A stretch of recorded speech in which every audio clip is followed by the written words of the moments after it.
పేరిట మీ అందరికీ షలోం. ప్రియులారా, మీ రోజువారీ జీవితంలో ఎంతగానో అలసిపోయారా? చుట్టూ ఉన్న సమస్యలు, బాధలు మిమ్మల్ని లోపడి నుండి నలిపేస్తున్నాయా? చాలామంది అనుకుంటారు, నా సమస్యలు తీరిపోతే నేను సంతోషముగా ఉంటాను, అప్పుడు నాకు బలము వస్తుంది అని. కానీ దేవుని వాక్యము దీనికి పూర్తిగా భిన్నంగా సెలవిస్తుంది. ఈరోజు మీ జీవితాన్ని మార్చే ఒక పరలోక రహస్యాన్ని నేను మీకు చెప్పాలని ఆశ కలిగి ఉన్నాను. మీ జీవితంలో సంతోషము ఉంటే బలము రాదు. యెహోవా నామమందు ఆనందించడమే మీ అసలైన బలము. అవును ప్రియులారా, మీరు విన్నది నిజమే. ఈరోజు ఈ సందేశము మీకోసమే. మహా గనుడును మహోన్నతుడునైన మా ప్రియ పరలోకపు తండ్రి, మీ జీవము కలిగిన ఉన్నతమైన నామమును బట్టి స్తుతులు, స్తోత్రాలు, వందనాలను చెల్లించుకొనిచున్నాం. దేవా, ఈ క్షణాన ఈ వీడియో చూస్తున్న ప్రతి బిడ్డ హృదయాన్ని మీ హస్తాలకు అప్పగిస్తున్నాను. ప్రభువా, అలసిపోయిన ప్రాణాలకు ఓదార్పును, విరిగిపోయిన హృదయాలకు మీ బలమును దయచేయండి. మీ పవిత్ర ఆత్మ సన్నిధి ఇప్పుడే మమ్మల్ని ఆవరించునుగాక. అయా, మా మాటలు కాదు, మీ స్వరమే మాతో మాట్లాడబోతూ ఉండగా వింటున్న ప్రతి ఒక్కరిలో ఒక నూతన ఆశను, బలాన్ని నింపమని యేసు పరిశుద్ధ నామములో ప్రార్థించి అడిగి పొందుకొని ఉన్నాము తండ్రి. ఆమెన్. ప్రియ సహోదరి సహోదరులారా, ఈరోజు ఈ వాక్యము వినిచిన్న మీ అందరికీ మన ప్రభువును ప్రియరక్షకుడైన యేసు క్రీస్తు శక్తి కలిగిన నామమున ఈ నూతన దినపు శుభములను, వందనములను తెలియజేస్తున్నాను. ప్రియులారా, పరిశుద్ధ లేఖన భాగమును మనము చదివినట్లయితే, మీరు దుఃఖపడకుడి, యెహోవాయందు ఆనందించుట వలన మీరు బలమొందుదురు. నెహెమ్యా గ్రంథము 8వ అధ్యాయము 10వ వచనం. ప్రియులారా, ఈరోజు మనం చదువుకున్న ఈ యొక్క వచనము వెనుక ఒక అద్భుతమైన కన్నీళ్లతో కూడిన చరిత్ర ఉంది. అసలు ఈ మాట ఎవరు ఎవరితో ఏ పరిస్థితుల్లో అన్నారో తెలుసా? ఇశ్రాయేలు ప్రజలు తమ పాపాల వల్ల, దేవునికి దూరం అవ్వడం వల్ల శత్రువుల చేతికి చిక్కి దాదాపు 70 సంవత్సరాలు అన్య దేశంలో బానిసలుగా బ్రతికారు. వారి సొంత దేశమైన యెరూషలేము పట్టణము శత్రువుల చేతిలో ధ్వంసమైపోయింది. ప్రాకారాలు కూలిపోయాయి, గుమ్మాలు కాల్చివేయబడ్డాయి. వారు సర్వస్వము కోల్పోయి అవమాన భారముతో గుండె నిండా వేదనతో బ్రతికారు. అలాంటి భయంకరమైన పరిస్థితిలో దేవుడు నెహెమ్యాను లేపాడు. నెహెమ్యా నాయకత్వంలో ప్రజలందరూ రాత్రింబవళ్ళు కష్టపడి ఎన్నో నిందలను, శత్రువుల బెదిరింపులను తట్టుకుంటూ కేవలం 52 రోజుల్లోనే యెరూషలేము గోడలను తిరిగి కట్టారు. గోడలు కట్టడము పూర్తయిన తర్వాత ఒక పవిత్ర దినాన ప్రజలందరూ ఒక చోట కూడుకున్నారు. అప్పుడు భక్తుడైన ఎజ్రా దేవుని ధర్మశాస్త్ర గ్రంథాన్ని తెరిచి ఉదయం నుండి మధ్యాహ్నం వరకు ప్రజలందరికీ వినిపించాడు. ఆ దేవుని వాక్యపు వెలుగు ప్రజల హృదయాల్లోనికి చొచ్చుకుపోయింది. వాక్యము వింటున్న కొద్దీ తాము దేవునికి ఎంత ద్రోహము చేశామో, తమ పితరులు చేసిన తప్పులు ఏంటో, దేవుని ప్రేమని ఎంతలా నిర్లక్ష్యము చేశారో వారికి అర్థమైంది. అంతే, అక్కడ ఉన్న వేలాది మంది ప్రజలు ఒకేసారి బిగ్గరగా ఏడవడము ప్రారంభించారు. ఆ ప్రాంతమంతా రోదనలతో, కన్నీళ్లతో నిండిపోయింది. పశ్చాత్తాపముతో వారి హృదయాలు విరిగిపోయాయి. అలాంటి కన్నీటి సముద్రంలో ఉన్న ప్రజలను చూసి దేవుని సేవకుడైన నెహెమ్యా మరియు ఎజ్రాలు ముందుకు వచ్చి వారితో ఒక అద్భుతమైన మాట అంటారు. ఇది ఏడ్చే సమయము కాదు, మీరు చేసిన తప్పులను దేవుడు క్షమించాడు. ఇది ఆయన కృపను తలంచుకొని సంతోషించాల్సిన సమయము అని. మీ కన్నీళ్లను ఆపివేయండి, దుఃఖపడకండి అని. ఎందుకంటే యెహోవాయందు ఆనందించడమే మీకు కొండంత బలము, మీ అసలైన ఆశ్రయము అని. అవును ప్రియులారా, ఆనాడు కూలిపోయిన గోడల మధ్య నిలబడి ఏడుస్తున్న ప్రజలకు దేవుడిచ్చిన ధైర్యం ఇది. ఈరోజు మీ జీవితంలో కూడా కొన్ని ఆర్థిక గోడలు, కుటుంబ గోడలు కూలిపోయి మీరు ఏడుస్తూ ఉంటే, అదే దేవుడు మీతో కూడా ఇదే మాట సెలవిస్తున్నాడు. ప్రియులారా, ఒక చిన్న గ్రామంలో రాజు అనే యువకుడు ఉండేవాడు. అతను చాలా తెలివైనవాడు, మంచి ఉద్యోగము కూడా చేసేవాడు. కానీ అతని జీవితంలో ఒక పెద్ద సమస్య ఉండేది. మనశ్శాంతి లేదు. పగలు నవ్వుతూ తిరిగేవాడు, కాని రాత్రి ఒంటరిగా ఉన్నప్పుడు మాత్రము కన్నీళ్లు పట్టుకునేవాడు. ఇంట్లో అప్పులు, ఉద్యోగములో ఒత్తిడి, స్నేహితుల మోసము, కుటుంబంలో కలహాలు, ఇవన్నీ కలిసి అతన్ని హృదయాన్ని విరిచివేశాయి. ఒకరోజు అతని స్నేహితుడు చెప్పాడు, చూడు, ఇవన్నీ మర్చిపోవాలనంటే ఒక్కసారి మందు తాగు, టెన్షన్ తగ్గిపోతుంది అని చెప్పాడు. మొదట రాజు మత్తు పదార్థాలు స్వీకరించడానికి తిరస్కరించాడు. కాని బాధ ఎక్కువై చిరాకు ఆ మార్గాన్ని ఎంచుకున్నాడు. మొదటి రోజు తాగినప్పుడు నిజముగానే అతనికి కాసేపు సమస్యలు మర్చిపోయినట్టు అనిపించింది. ఇదే ఆనందమేమో అని అనుకున్నాడు. కాని ప్రియులారా, మరుసటి రోజు సమస్యలు అలాగే ఉన్నాయి. అప్పులు కూడా అలాగే ఉన్నాయి. భయము కూడా అలాగే ఉంది. ఖాళీగా ఉన్న హృదయం ఇంకా ఎక్కువగా బాధించింది. కొద్ది కొద్దిగా అతను మద్యానికి బానిసయ్యాడు. ఇంట్లో వారితో కోపముగా మాట్లాడేవాడు. తల్లిదండ్రులను బాధపెట్టేవాడు. భార్యతో గొడవ పడేవాడు. చిన్న కుమార్తె అతనిని చూసి భయపడే పరిస్థితికి వచ్చింది. ప్రియులారా, ఒక రాత్రి అందరూ నిద్రపోయిన తర్వాత రాజు ఒంటరిగా ఇంటి బయట కూర్చొని ఏడుస్తున్నాడు. ఆ సమయంలో పక్కనే ఉన్న ఒక చిన్న చర్చిలో నుంచి ఒక పాట వినిపించింది. యెహోవా యందు ఆనందించు వారికి బలము కలుగును అని. ఆ మాట అతని హృదయాన్ని తాకింది. ఆసక్తిగా ఆ చర్చిలోనికి వెళ్ళాడు. అక్కడ ఒక వృద్ధ సేవకుడు దేవుని వాక్యాన్ని చెబుతున్నాడు. బాధను మర్చిపోవడానికి లోకపు మార్గాలు తాత్కాలికము, కాని దేవుని సన్నిధిలో లభించే ఆనందము మనసును నయము చేస్తుంది అని. ఆ రాత్రి రాజు మొదటిసారి హృదయపూర్వకముగా దేవుణ్ణి ప్రార్థించాడు. దేవా, నేను అలసిపోయాను, నా జీవితాన్ని మార్చు తండ్రి అని. ఆ రోజు ఏ అద్భుతము జరగలేదు. అప్పులు వెంటనే తీరలేదు. సమస్యలు ఒక్కసారిగా పోలేదు. కాని ప్రియులారా, అతని హృదయంలో ఒక నూతన శాంతి మొదలైంది. ప్రతిరోజు పరిశుద్ధ లేఖన భాగమును చదవడం మొదలుపెట్టాడు. ప్రార్థన చేయడం మొదలుపెట్టాడు. దేవుని పాటలు వినడం మొదలుపెట్టాడు. కొన్ని నెలల తర్వాత అతని జీవితంలో మార్పు స్పష్టముగా కనిపించింది. మద్యాన్ని పూర్తిగా వదిలేశాడు. కుటుంబముతో ప్రేమగా మాట్లాడటం మొదలుపెట్టాడు. భార్య ఆశ్చర్యపోయింది. కుమార్తె మళ్ళీ అతని ఒడిలో నవ్వింది. ఒకరోజు అతను సాక్ష్యముగా ఇలా చెప్పాడు, మద్యము నాకు కొద్దిసేపు నవ్వునిచ్చింది, సంతోషాన్నిచ్చింది, కాని దేవుడు నాకు నిజమైన శాశ్వతమైన ఆనందాన్నిచ్చాడు. లోకము నా సమస్యను మర్చిపోయేలా చేసింది, కాని దేవుడు నా సమస్యను ఎదిరించే బలమిచ్చాడు అని. అవును ప్రియులారా, ఈరోజు ఈ వాక్యము వింటున్న మీరు కూడా రాజులాగే లోపల విరిగిపోయి ఉండవచ్చు.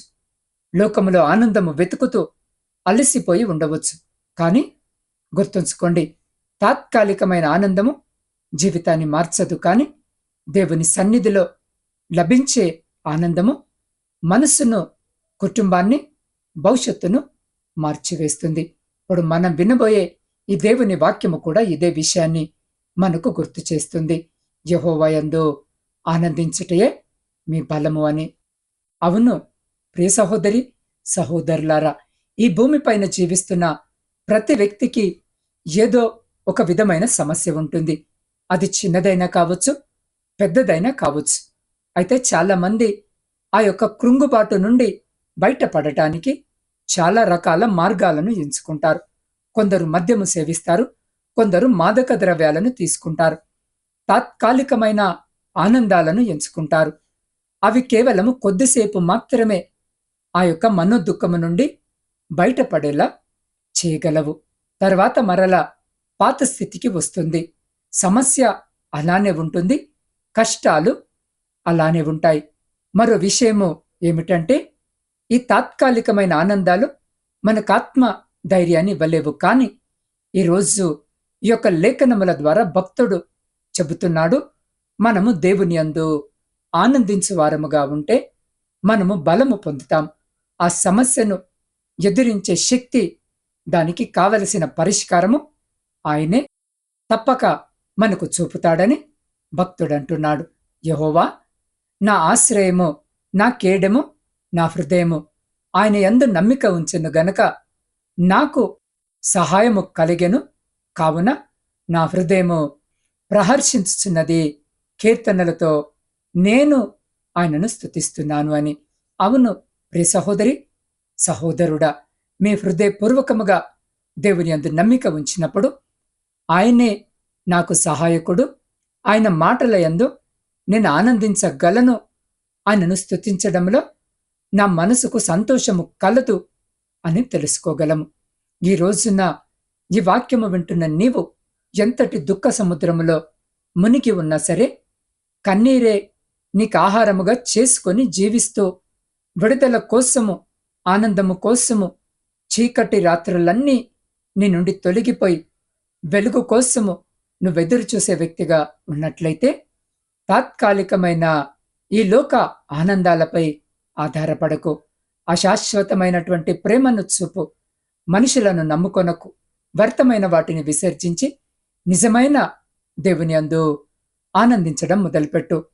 ఈ రోజున ఇవ్వబడిన ఈ లేఖన భాగము శాస్త్రి అయినటువంటి యెజ్రా మరికొందరు ఇశ్రాయేలులకు చెబుతున్నట్టుగా మనము లేఖనముల ద్వారా గ్రహించవచ్చు.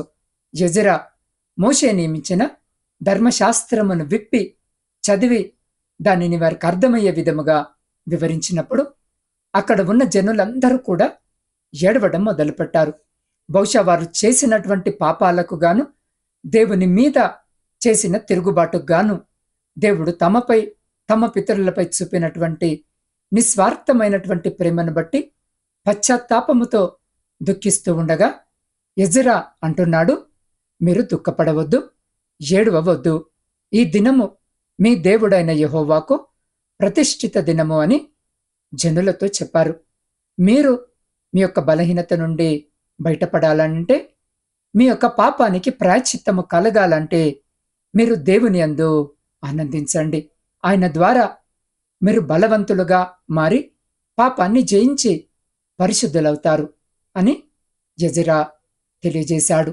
ఈ రోజున ఈ యొక్క దేవుని వాక్యము వింటున్న నా ప్రియమైన సహోదరి, సహోదరుడా, మీలో ఎవరైనా ఉన్నారేమో దేవుని యొక్క మాటలను బట్టి పశ్చాత్తాపపడుతున్న వారు, నేను ఎన్నిసార్లు దేవుణ్ణి తృణీకరించినా ఆయన మాత్రము నన్ను విడవక ప్రేమించాడు, కాపాడాడు అని మీరు తెలుసుకొని దుఃఖిస్తూ ఉన్నట్లయితే, ఏ విధముగా నా పాపాల నుండి, నా బలహీనతల నుండి నేను బయట పడగలను, నా కుటుంబాన్ని నేను సరిగ్గా చూసుకోలేకపోతున్నా, నా భార్యా పిల్లలను ప్రేమించలేకపోతున్నా, ఎందుకో తెలియదు, నా భర్తను నేను ఊరికే విసిగించుకుంటున్నాను, ఏ పని పాట లేకుండా వ్యసనాలకు బానిసలై తిరుగుతున్నాను అని మీరు దుఃఖిస్తున్నారేమో.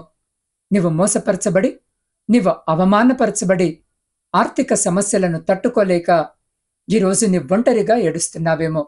ఎక్కడికి వెళ్ళినా, ఏం చేసినా నీ దుఃఖానికి మాత్రము, నీ బలహీనతలకు మాత్రము శాశ్వత పరిష్కారము దొరకడము లేదేమో. అయితే అంటే నేను కూడా ఈరోజు యెజ్రా చెప్పిన, ఆ రోజు ఇశ్రాయేలు జనాంగానికి చెప్పినటువంటి మాటనే మీకు చెబుతున్నాను. ఒక్కసారి హృదయపూర్వకముగా దేవుని సన్నిధికి రండి. ఆయన్ని పాటలతో స్తుతించండి. ఆయనకు హృదయపూర్వకముగా ప్రార్థించండి. మీ యొక్క బాధను మర్చిపోయి, మీ యొక్క సమస్యను వదిలివేసి, పూర్ణాత్మతో, పూర్ణ మనస్సుతో దేవుని యందు ఆనందించడం మొదలుపెట్టండి. అప్పుడు మీరు తప్పకుండా మీ బలహీనతల నుండి విడిపించబడి బలాన్ని పొందుకుంటారు. మీ సమస్యలను ఎదిరించగలిగే శక్తిని మీరు పొందుకుంటారు. కుటుంబముతో ఆనందముగా జీవించగలిగే జీవితాన్ని మీరు చూడగలుగుతారు. భార్య బిడ్డలను ప్రేమించగలిగే మనసు, శాంతి, సమాధానాలు అన్నింటినీ దేవుడు తప్పక మీకు అనుగ్రహిస్తాడు. కాబట్టి ప్రియ సహోదరి, సహోదరుడా, నీవు బాధతో ఉన్నప్పుడు దాన్ని తలుచుకొని బాధపడటము కంటే దేవుని మాటలను విను, బైబిల్ని ధ్యానించు, దేవుణ్ణి నీ నోరు తెరిచి పాటలతో స్తుతించు. అప్పుడు నీలో తప్పకుండా నెమ్మది కలుగుతుంది, సమస్యకు పరిష్కారము కలుగుతుంది. కాబట్టి ప్రియ సహోదరి, సహోదరుడా, ఈరోజు జీవాక్యము వింటున్న మీలో ఎంతమంది ఈరోజు కూలిపోయిన జీవితాల మధ్య నిలబడి కన్నీరు మున్నీరుగా ఏడుస్తున్నారు? నా వ్యాధి నయము కావడం లేదు, నా బ్రతికింతేనా అని కృంగిపోతున్నారా? చేసిన అప్పులు తీరడం లేదు, సమాజంలో తలదించుకోవలసి వస్తుంది అని రాత్రిళ్ళు నిద్ర లేకుండా గడుపుతున్నారా? నమ్ముకున్న వారే మిమ్మల్ని మోసము చేశారని ఒంటరితనముతో లోపల లోపలే నలిగిపోతున్నారా? లోకము మనల్ని చూసి అంటుంది, నీకున్న సమస్యలకి నువ్వేడవక ఏమి చేస్తావని. కాని నా దేవుడు ఈరోజు మీతో అంటున్నాడు, మీరు దుఃఖపడకుడి అని. సమస్యల వైపు చూస్తే నిరాశ మిగులుతుంది, మీ బలము ఉడికిపోతుంది. కాని సమస్యల కంటే గొప్పవాడైన దేవుని వైపు చూడండి. మీ కన్నీటి ప్రార్థన దేవుని సింహాసనాన్ని కదిలిస్తుంది. మీ పశ్చాత్తాపాన్ని ఆయన చూశాడు. ఆయన మీ పాపాలను, మీ పొరపాట్లను క్షమించడానికి సిద్ధముగా ఉన్నాడు. మీ దుఃఖాన్ని సంతోషముగా మార్చడానికి ఆయన తన హస్తము మీ వైపు చాచి ఉన్నాడు. ఇప్పుడే ఈ క్షణములోనే మీ హృదయాలను తెరవండి. ఆనాడు యెరూషలేము ప్రజల కన్నీటిని తుడిచిన దేవుడు ఈరోజు మీ కన్నీళ్లను తుడవబోతున్నాడు. మీరు మీ మోకాళ్ళపైకి రండి, లేదా మీ కుడి చేతిని మీ హృదయంపై వేసుకోండి. ప్రభువా, నా స్వంత బలముతో పోరాడి అలసిపోయాన్నైనా, నా కన్నీళ్లు నన్ను బలహీనుడిగా చేస్తున్నాయి. నా దుఃఖాన్ని ఇప్పుడే నీ పాదాల చెంత పెట్టేస్తున్నాను తండ్రి. లోకమిచ్చే తాత్కాలిక సంతోషం నాకు వద్దు నాయనా, నీవిచ్చే పరలోక ఆనందముతో నన్ను నింపు. ఆ ఆనందమే నా జీవితానికి బలముగా మారునుగాక అని హృదయపూర్వకముగా దేవునికి మీ జీవితాన్ని సమర్పించుకోండి. ఆయన మిమ్మల్ని నూతన బలముతో నింపబోతున్నాడు. కాబట్టి మీరున్న స్థితిలోనే మరికొన్ని నిమిషాలు ఈ ప్రార్థనలో ఏకీభవించండి. మహా గణుడును, మహోన్నతుడును, కృపా సత్య సంపూర్ణుడనైన మా ప్రియ పరలోకపు పరమ తండ్రి, మీ జీవము కలిగిన అత్యున్నతమైన నామమును బట్టి స్తుతులు, స్తోత్రాలు చెల్లిస్తూ ఈ ఉదయకాలము నీ పాద సన్నిధికి వస్తున్నాం. ప్రభువా, ఈ క్షణములో ఈ ప్రార్థనలో ఏకీభవిస్తూ మీ మాటలు వింటూ హృదయము పగిలిపోయి కన్నీటితో మీ వైపు చూస్తున్న ప్రతి బిడ్డను మీరిప్పుడే ముట్టండి నాయనా. ఎవరైతే తమ గదిలో ఒంటరిగా కూర్చొని నా బాధ ఎవరికి చెప్పుకోలేను అని రోధిస్తున్నారో వారి హృదయ అంతరాల్లోకి మీ పరిశుద్ధాత్మ ఇప్పుడే ప్రవహించునుగాక. తండ్రి, ఆనాడు యెరూషలేము ప్రజలు తమ కూలిపోయిన గోడలను చూసి ఏడ్చినప్పుడు మీ సేవకుని ద్వారా దుఃఖపడకుడి అని ఆదరించిన దేవుడవు, ఈరోజు మీ బిడ్డల జీవితాల్లో కూలిపోయిన ఆశలను, విరిగిపోయిన కుటుంబాలను, పాడైపోయిన ఆరోగ్యాలను మీరిప్పుడే మీ పరిశుద్ధ నామములో బాగు చేయమని అడుగుతున్నాం. ప్రభువా, వారి కన్నీటి దినములిప్పుడే సమాప్తమవునుగాక. వారి హృదయాల నుండి సమస్త నిరాశ, నిస్పృహ, ఆత్మహత్య సాదృశ్యమైన ఆలోచనలు నజరేయుడైన యేసు నామములో ఇప్పుడే తొలగిపోవునుగాక. అయ్యా, మీ సమున్నతమైన పరలోక ఆనందాన్ని వారి హృదయాల్లో కుమ్మరించండి. లోకమివ్వలేని, ఏ శత్రువు దొంగిలించలేని నూతన సంతోషాన్ని వారికి అనుగ్రహించండి. ఆ ఆనందమే వారికి ప్రతి సమస్యపై, ప్రతి రోగముపై, ప్రతి అప్పుపై, శోధనలపై జయాన్నిచ్చే కొండంత బలముగా మారునుగాక. అయ్యా, ఈరోజే వారి జీవితాల్లో ఒక నూతన అధ్యాయాన్ని ప్రారంభించండి తండ్రి. శోధనలను తట్టుకునే శక్తిని సాతాను తంత్రాలను జయించే ఆత్మబలాన్ని వీరికి దయచేయండి. అయ్యా, మీ బిడ్డలు రేపటి దినాన మీ అద్భుతమైన సాక్షులుగా నిలబడినట్లు కృప చూపండి. విన్న వాక్యము ప్రతి ఒక్కరి హృదయంలో నూరంతలుగా ఫలించి వారి జీవితాలను మార్చివేయమని నీ పాద సన్నిధిలో వేడుకొనిచున్నాం. దేవా, ఈరోజు జన్మదిన వివాహ వార్షికోత్సవాలు జరిగించుకుంటున్న ప్రతి బిడ్డను మీ నూతన దయా కిరీటం చేత ఆశీర్వదించండి. ఇతరత్ర శుభకార్యాలు జరిగించుకుంటున్న ప్రతి బిడ్డకు కూడా సంతోషకరమైన కుటుంబ జీవితం దయచేయండి. ప్రపంచంలో శాంతిని, సమాధానాన్ని కలిగించండి. దేవ, ప్రాముఖ్యముగా కుటుంబ పోషణకై కుటుంబాలను వదిలి పరాయి దేశంలో కష్టపడి పని చేసుకుంటున్న ప్రతి బిడ్డ రెక్కల కష్టారితములు రెండంతలుగా ఆశీర్వదించండి. ఎంతో మంది బిడ్డలు చోట ఉండి అయా చేసుకోవడానికి పని లేక ఇబ్బంది పడుతూ ఉన్నారు. అయా, అనేక మంది బిడ్డలు స్వేచ్ఛగా పని చేసుకుంటూ కావలసిన అకామాలు లేక ఇదిగో కన్నీటితో వేదనతో మీ వైపు చూస్తుండగా అయా, బిడ్డలందరినీ జ్ఞాపకం చేసుకోండి తండ్రి. కావలసిన అకామాలను దయచేయండి. బిడ్డలకు కావలసిన మంచి పనిని కూడా అనుగ్రహించండి. ఆ బిడ్డల ఆ చోట ఒంటరిగా ఉంటుండగా చెడు సహవాసాల వైపు వారి అడుగులు వేయకుండా వారి అడుగులను స్థిరపరిచి బలపరిచి వారిని, వారి కుటుంబాలను మీ కృపలో భద్రపరచమని వేడుకుంటున్నాం. దేవా, నా ఆత్మీయ కుటుంబ సభ్యులందరినీ కూడా నీ పరిశుద్ధ పాదాల చింతకు తీసుకొని వస్తుండగా ఈ దినము బిడ్డలను అయ్యా పేరు పేరున మీరు దీవించండి, ఆశీర్వదించండి. వారి ప్రతి ప్రార్థన విన్నపాన్ని మీరు ఆలకించి అంగీకరించి ప్రతి న్యాయమైన కోరికకు మీరు సమాధానము దయచేయమని నజరేయుడైన యేసు శక్తి కలిగిన నామములో ప్రార్థించి స్తుతించి అడిగి పొందుకొని ఉన్నాము తండ్రి. ఆమెన్. ప్రియులారా, ఈ వాక్యము మీ హృదయాన్ని తాకితే, మీకు కొండంత బలాన్నిస్తే ఇప్పుడే ఈ వీడియోను లైక్ చేయండి.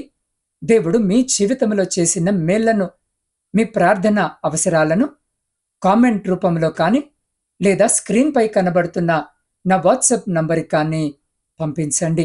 మీ ప్రార్థన విన్నపము ఏదైనా సరే మీ కొరకు ప్రార్థించడానికి నేను సిద్ధముగా ఉన్నాను.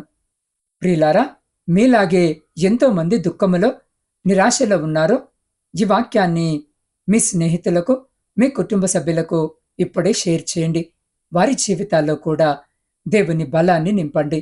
ప్రియులారా, ఇలాంటి మరిన్ని ఆధ్యాత్మిక సందేశాలు వినాలని మీరు ఆశ కలిగి ఉన్నట్టయితే నా ఛానల్ని సబ్స్క్రైబ్ చేసుకోండి. దేవుడు మిమ్మల్ని బహుగా దీవించునుగాక.